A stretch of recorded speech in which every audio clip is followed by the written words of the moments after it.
Assalaamu calaykum waraxmatullaahi tacaalaa wabarakaatuh. Waa mar kale iyo walaalkiin Guuleed Cabdirasaaq. Bartuna waa bartiinii barmaanta. Waa anigoo in badan horta waan ka maqnaa kanaalkan muddo ku dhow bil ba aan iska yaraado bil. Sababo isbiirsaday darteed balse insha Allah sanadkan cusub ee 2021 insha Allah fiidiyowadeenii taxanay noo noqon doonaan.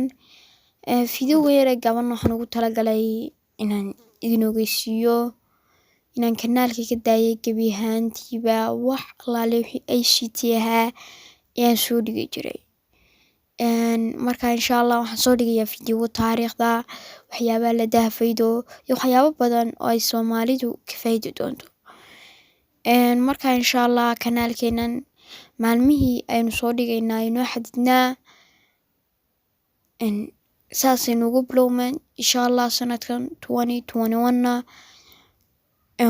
farabadinaynaa fiidiyowada hadafyo badan baynu leenahay horta baninayno kunka subscribe gaarno aynu imika 800 xoogaa inooga dhiman tahay insha Allahna dhakiga maarkan waxna ma reeban doono waan dadaalaya intii karaankayga.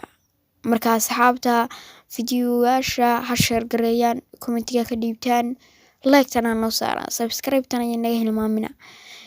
Markaas fiidiyowada taariikhda iyo sooyaalka iyo waxyaabaha la daafaydo iyo waxyaabo badan oo muhiim ah halkan aad kala socon doontaan insha Allah.